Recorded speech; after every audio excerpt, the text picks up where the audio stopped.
Ya vamos 140, ¿no? Estamos ya despedidos 140. 156 o 156. Y dice que van a echar 25 a 30 personas más. Y éramos 210. Sí, pueden entrar unas 50, ¿no? Unas 40 y 50 pico, personas. 50.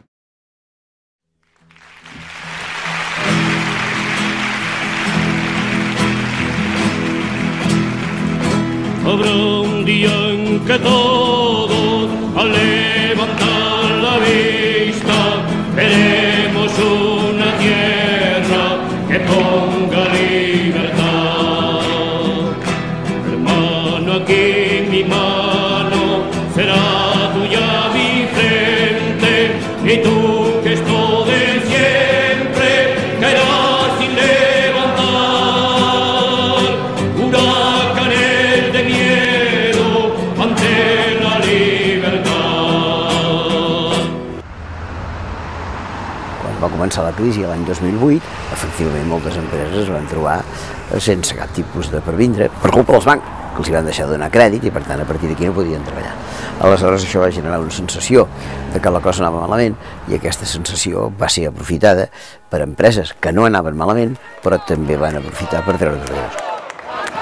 Yo fui despedida el 27 de junio, en la tanda de los 38 despidos. Y nada, yo he estado ahí toda la huelga luchando, como muchos compañeros míos, ahí a frente, a primera línea. Y después estuve en el comité de huelga y no era del comité de empresa. Yo sabía que una vez de que se desconvocara la huelga, yo iba a ser una de las que iba a ir a la calle. Yo no estoy despedida, estoy esperando a ver lo que hacen conmigo, porque no tengo ni idea si voy a volver a entrar o no voy a volver a entrar. No estoy despedida por el simple razón porque trabajábamos mi marido y yo juntos, y entonces el ERE echaban a uno y al otro lo dejaban. Pero así y todo me siento con mucha rabia, muy dolida, porque no hemos tenido apoyo de lo que teníamos que haber tenido, del sindicato, de la Generalitat, ni de nadie. Y ver a mis compañeros que están en la calle por los mismos que han luchado conmigo, pues la verdad es que me duele.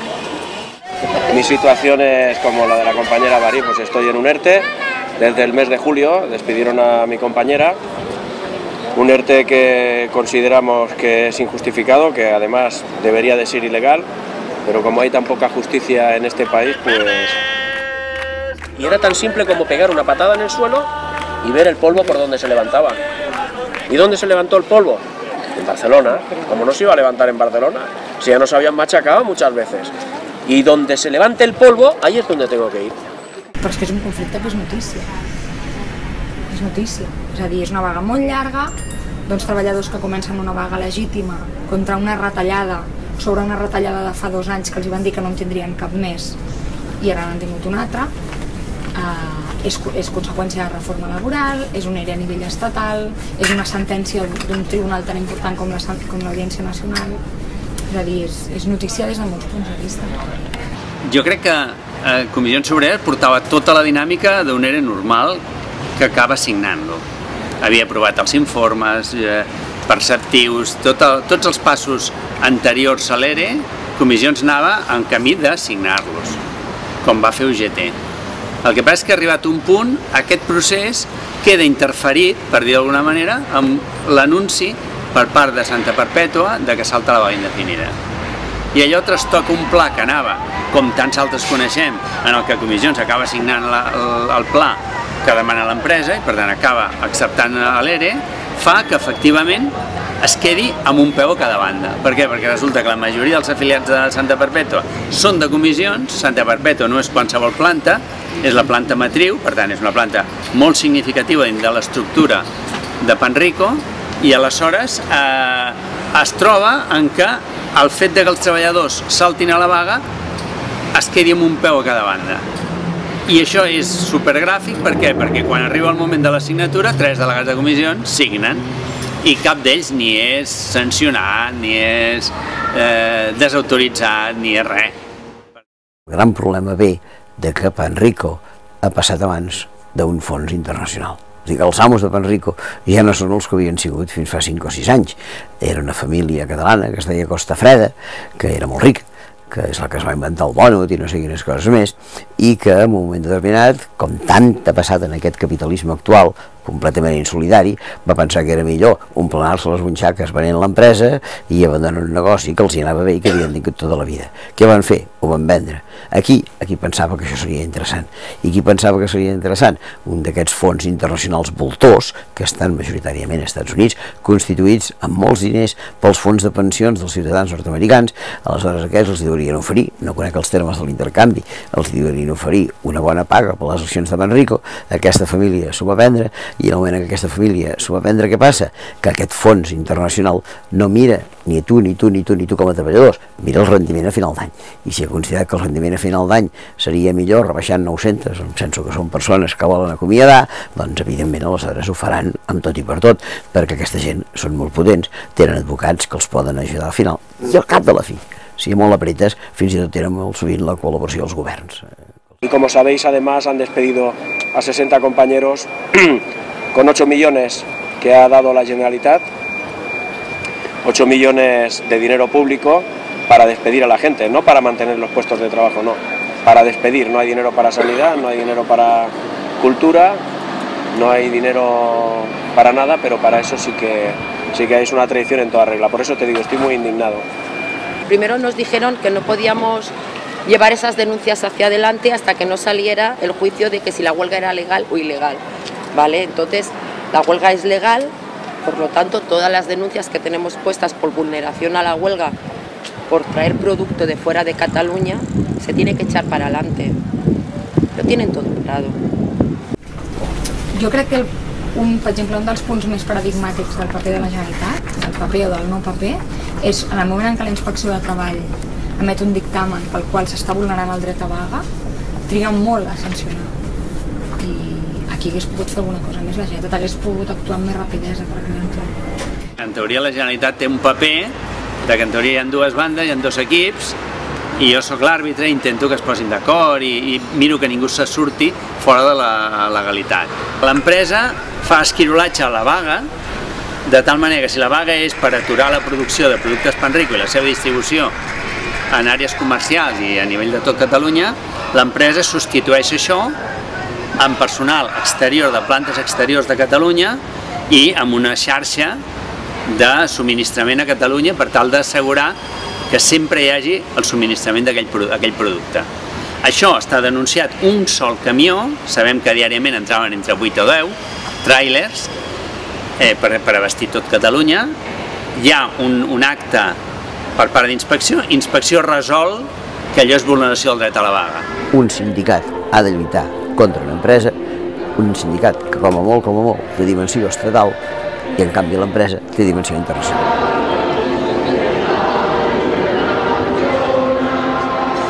Justamente después de desconvocar la huelga de Panrico, 15 días después, ponen el ERE de 190 y pico despidos en Alstom.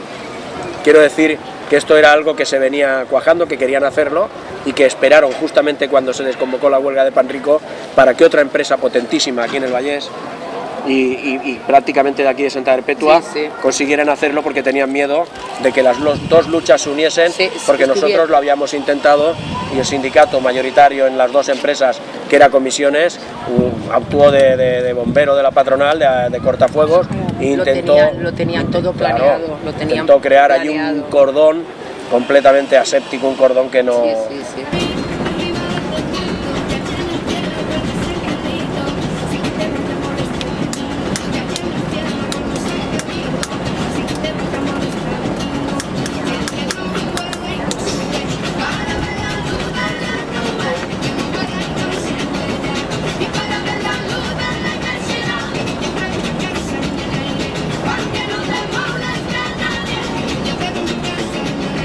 Hi ha hagut diversos intents de que ja no prosperés més, ni tan sols la denúncia de l'ERE. I el primer intent va ser al voltant del primer judici que hi havia pendent, que era el del 20 de març. Llavors, quan ells intenten ajornar el judici, tothom sap el mateix que abans comentaven respecte a la Generalitat de Catalunya. És a dir, allargar el judici no és, bueno, va, quedem d'aquí un mes. No, és que hi ha una vaga i cada dia que passa els treballadors augmenta el patiment que tenen ells en les condicions familiars i en les condicions laborals. Llavors no és qualsevol cosa. Llavors la maniobra ve clarament una vegada més a intentar liquidar la vaga. El que passa és que aquí tornen a reaccionar els treballadors. Tothom diu podran aguantar o no fins al 6 de maig, que és la nova data del judici. Yo llevo 42 años en la empresa, me considero una persona trabajadora, cumplidora y responsable, y lo mismo que he hecho en el trabajo, lo he hecho en la lucha. Creo que debemos luchar, los trabajadores tenemos el derecho de defendernos, de luchar por nuestros derechos, de luchar porque no nos roben más. Hace 2 años nos presentaron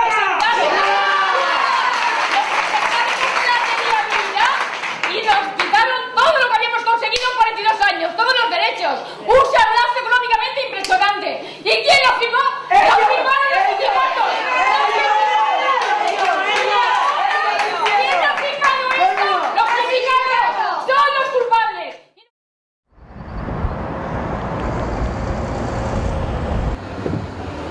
Hi ha un escriptor alemany molt conegut de la preguerra mundial que es deia Bertolt Brecht, que ho havia dit quan va començar la persecució dels jueus, ho va dir, va venir la policia, s'entén la policia alemanya hitleriana, a detenir el meu veí perquè era jueu, jo com que no era jueu no vaig fer res.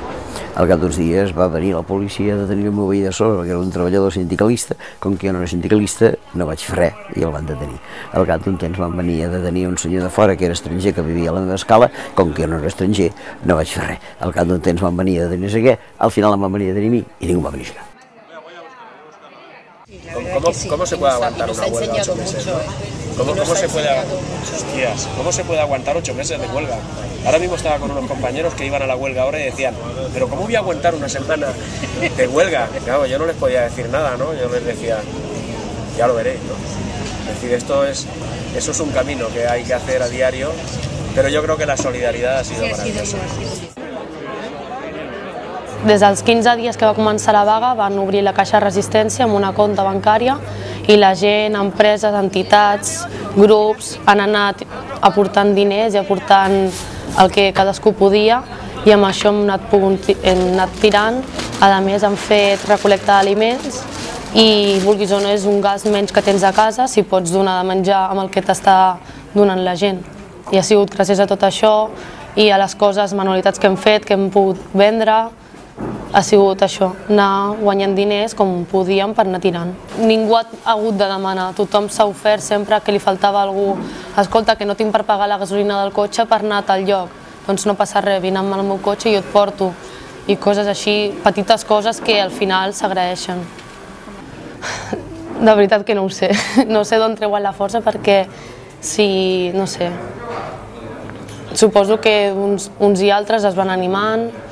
Amb les manifestacions també t'animes molt, perquè veus que hi ha força gent també que t'està apoyant des de fora, o quan van a fer això als supermercats, amb el boicot al producte, que la gent admira, t'aplaudeix, hi ha gent que s'emociona al veure't, i això doncs suposo que anima la gent a seguir i a continuar lluitant per això. Sempre l'he animat a que continuï i que arribi fins al final.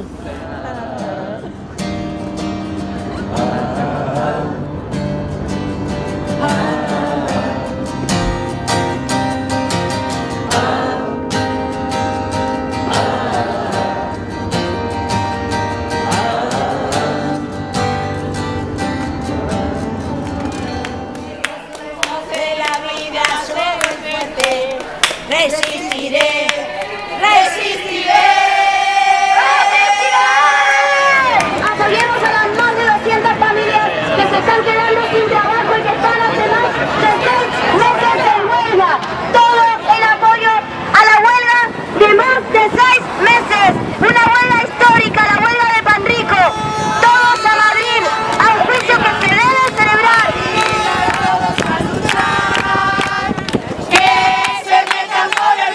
Que se metan por el culo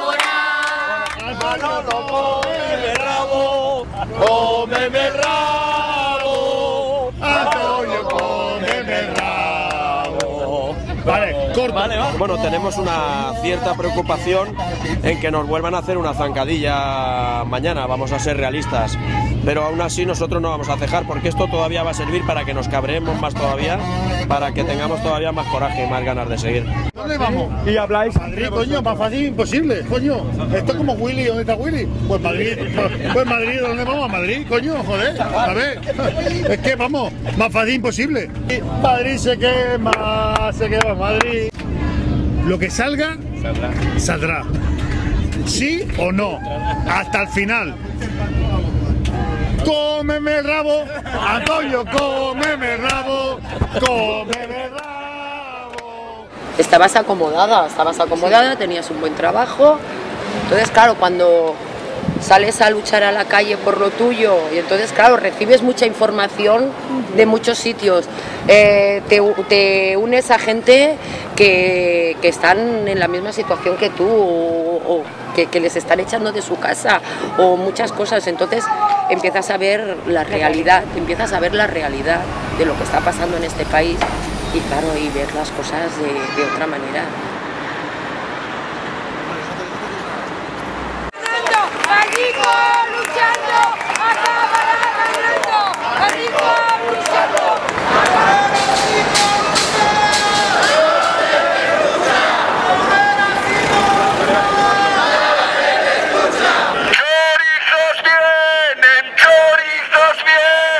Chorizos vienen y van, que al gobierno del PP metan en la cárcel ya. Chorizos vienen y van, que al gobierno de Rajoy metan en la cárcel ya. Los queremos en Soto del Real, sí, con Díaz Ferraz y con Bárcenas. Los queremos en Soto del Real, con Díaz Ferraz y con Bárcenas. Los despidos hacen falta más. ¡Arriba todo el mundo! ¡Y a bailar con Paquito, el chocolatero!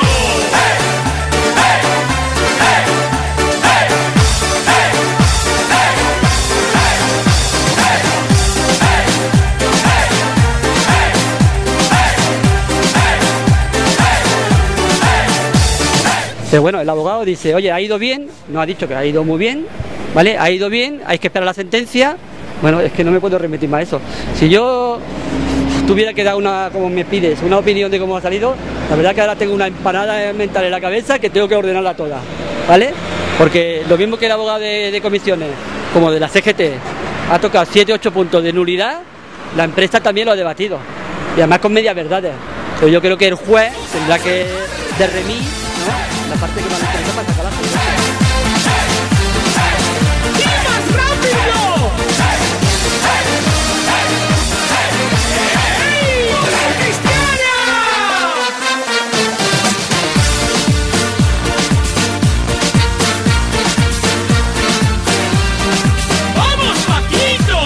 La empresa ha intentado durante el proceso que solo se computen como despidos en Santa Perpetua de Mogoda los despedidos que son operarios directos, con lo cual ha intentado que no se computen todo el personal de oficina y todo el personal de servicio, para así parecer que ha habido menos despidos. Nosotros entendemos que es evidente que entre una de las muchas causas de nulidad del despido colectivo de Panrico está que se ha focalizado y se ha centrado el número de despidos dentro de una fábrica que lleva 7 meses de huelga, y esto es contrario a la Constitución española y a los más básicos derechos humanos.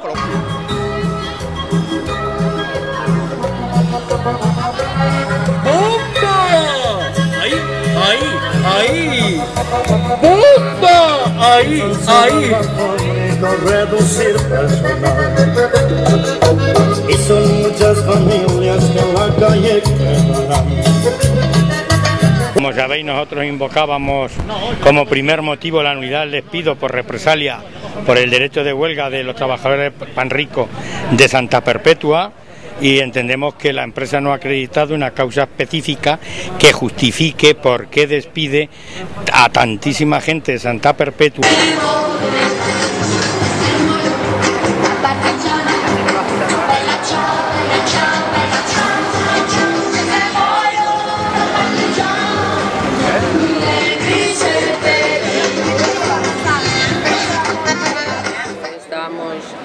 en todas las asambleas estábamos cansados ya de decirlo, que todo ha sido política, política, política, ¿vale? Pero como dice mi compañero, política por ambas partes, política por la empresa, política por la Generalitat i política per nostre comitè d'empresa. Sí, la sentència és molt irregular, perquè no arriba de... O sigui, judicialment hi ha 3 possibilitats. I és, un acomiadament és procedent, no hi ha res a discutir. És improcedent, pot quedar al carrer, però s'ha d'indemnitzar. O és nul i per tant readmissió. I això jurídicament són les 3 opcions. I no es mulla en cap de les 3. Diu, estan mal fets. Estan mal fets no és un terme judicial, perquè què vol dir? Per exemple, els del 2013, què vol dir? Que no es van fer bé. Vale, però com es subsana la situació aquesta? Amb la improcedència, que vol dir una indemnització diferent, corregint les coses que s'han fet. Vull dir que hi ha moltes coses de la sentència que jurídicament es poden recórrer. Jo vull pensar que els sindicats no ens enganyen i que efectivament es va produir aquest xantatge. Sobretot en el moment en què aquella mateixa tarda nosaltres parlem amb la direcció de l'empresa i la direcció de l'empresa ens envia un comunicat en el qual no ho desmenteix. Repeteixo, ells ho expliquen d'una altra manera però venen a dir que els han avisat que només voldran a la gent que s'impliqui i a més si no tinc el paper aquí. El problema és que aquí les dues bandes estan molt enrocades. En aquest conflicte les bandes estan molt enrocades i la Generalitat diu que ha fet tot el que ha pogut, que jo tinc els meus dubtes i costa molt asseure'ls i després han comès grans errors. És a dir, si efectivament en aquesta reunió va passar això, el que haurien hagut de fer els sindicats era baixar i dir-ho a la premsa o anar-se'n a la fiscalia a denunciar-ho. Ara aquesta última setmana sortia l'altra part i és que per part de comissions hi havia pressions que denuncia el propi advocat que ha portat el cas per tal que el cas no tirés endavant. Per tant, hi havia una voluntat clara d'arribar d'alguna manera que l'objectiu de la vaga, que era tirar endavant l'ERE, tirar endarrere l'ERE, doncs realment acabés malament. En les cartes el que s'explica és que hi ha una posició que aparentment és unànim del Consell Confederal d'Alimentària, de la Federació d'Alimentació, que està pressionant l'advocat perquè l'advocat no porti endavant les demandes contra l'ERE. I després particularment el tema que és, un cop surt la sentència, el fet de les reclamacions posteriors i que tot allò s'aturi. I per tant, d'alguna manera, aquesta pressió que vam viure quan el primer judici s'atura, el de març, i després totes les dificultats aquelles, realment hi havia un interès que ara surt clar i a més dit per una persona que no té cap dubte, perquè porta sent 37 anys advocat de comissions i és el cap del gabinet jurídic, vull dir que és una persona que no és de cap altra organització i que coneix molt bé la casa i que realment denuncia conforme ell ha estat, hi ha hagut pressions continuades amb amenaces contra ell perquè ell aturés el procediment de defensa de la causa en nom dels treballadors. A la Generalitat, pues, porque ha estado en contra nuestro y porque ha dado ese dinero. Que la Generalitat no ha pres postura en favor de ningú, ha defensat els drets de tothom, hem fet tot el que hem pogut per arribar a un acord, desgraciadament no ha sigut possible arribar a un acord, els treballadors van desconvocar la vaga motu propio, fins aquí és tot el que podem dir. Nosaltres no hem tingut mai, en cap moment, una actitud favorable als uns ni als altres. Hem respectat sempre els drets de tots i el conflicte ha fet la seva evolució natural. Jo amb els treballadors he enviat whatsapps, e-mails, tuits, ens hem trucat matí, tarda, nit, vull dir que si en algú han vist amb extraordinària freqüència és a nosaltres. Jo entenc que vagin al Parlament, perquè estan a la sobirania, i així ho fan molts comitès d'empresa, ho va fer Alstom, l'altre dia ho feien els d'Ibèrica d'Altavoces, vull dir, és normal anar al Parlament a explicar les seves preocupacions i els seus problemes, i és normal que allà al Parlament es vegin amb qui només els poden veure al Parlament. Trabajadores y trabajadoras somos todos de toda España, no solamente Cataluña, y entendemos que a esos trabajadores se le hizo un crimen por el hecho de reivindicar su protesta a través de la huelga. Una cosa que està documentada i que l'hem dit moltes vegades és que nosaltres pensàvem i pensem en general tots els conflictes que quan s'arriba a un judici es va per mal camí, perquè els judicis acaben donant sentències però difícilment resolen els conflictes. Aquest conflicte era d'una complexitat tan extraordinària, tocava tants temes de relacions laborals i de i de concepte de les relacions laborals dintre de l'empresa, que sempre hem pensat que acabar amb un jutjat amb aquest tema no era una solució. De fet, hi ha hagut sentències, n'hi haurà més i el conflicte no s'ha resolt. Per tant, els conflictes com es resolen és negociant i acordant. Nos han jodido la vida, nos han jodido la vida la patronal, nos ha jodido la vida el gobierno de turno que hay, nos han jodido la vida estos sindicatos de mierda al que yo he estado afiliado durante 28 29 años, me ha jodido la vida el compañero que tenía yo en el sindicato, que es Ginés Salmerón, en el que yo he confiado a ciegas. Esta gentuza nos ha jodido la vida y esta es la realidad, nos han pegado una hostia que nos han abierto los ojos de golpe y porrazo y nos encontramos en una situación pues que ya veremos, una situació molt mala. A mi em va semblar molt raonable la sentència aquesta, perquè en definitiva aquesta sentència diu, escolti, les causes, no sé si vostès ho saben, però quan es presenta un expedient de regulació d'ocupació hi ha una sèrie de causes que s'han d'al·legar perquè aquest expedient tingui consistència. I el jutge diu una cosa que és molt de sentit comú, escolti, les causes que vostè al·lega, que és una pèrdua econòmica i una caiguda en la producció, etc., això ho entenc pel 2013 i pel 2014. 2015 i 2016 queden massa lluny per saber en quina situació estarà l'empresa en aquell moment. I per tant, és difícil de pensar que unes causes al·legades avui puguin donar cobertura a una situació que no sabem quina serà el 2015 o 2016. Per tant, pensem una sentència d'allò més raonable i d'allò més lògica. El capitalisme és un sistema criminal i assassí i cal que desaparegui ja. Reconec que no desapareixerà abans que jo mori, però en tot cas, abans que us moriu vosaltres potser sí. Per tant, estic convençut que... I per què dic que és criminal i assassí? Mira, sense anar més lluny, la ONU ens ho diu, 50.000 persones moren de gana cada dia. En un món en què sobren aliments, no en falten, perquè es llencen. Clar, tu creus que és lícit matar 50.000 persones cada dia? No. La ONU fa uns anys va fer una proposta. Va dir, amb 50.000 milions de dòlars a l'any, cobriríem el problema de la fam. Països rics, doneu-me entre tots, cada any, 50.000 milions de dòlars. Els països rics van dir que no els tenien. Just pocs dies després va començar la crisi econòmica. Van començar a buscar diners per salvar els bancs i amb els 5 anys que portem de crisi econòmica han trobat 92 vegades més diners que els que l'ONU demana per evitar la fam en el món.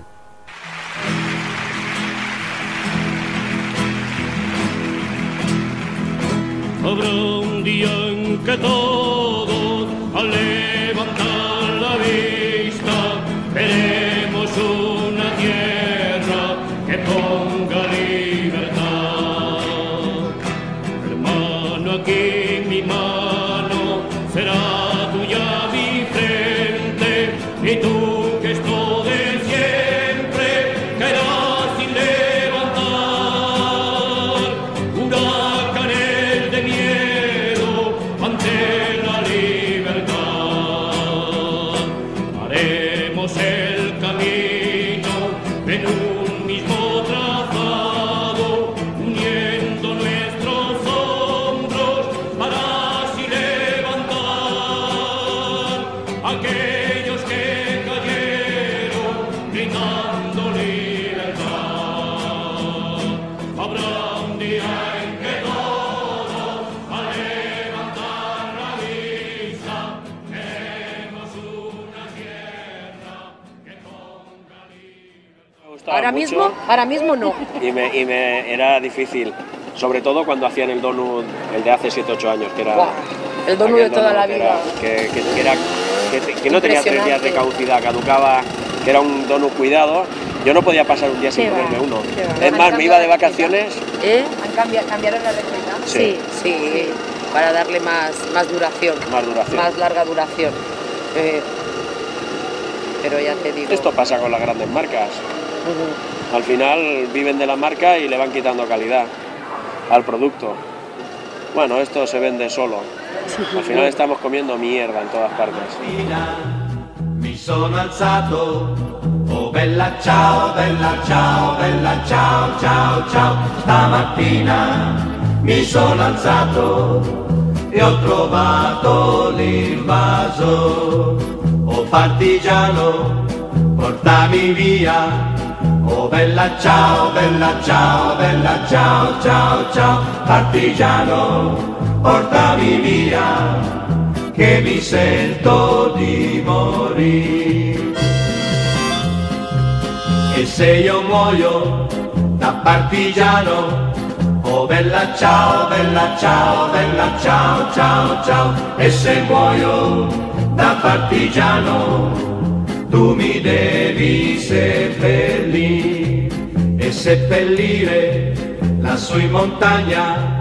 Oh bella ciao, bella ciao, bella ciao, ciao, ciao. Seppellire lassù in montagna.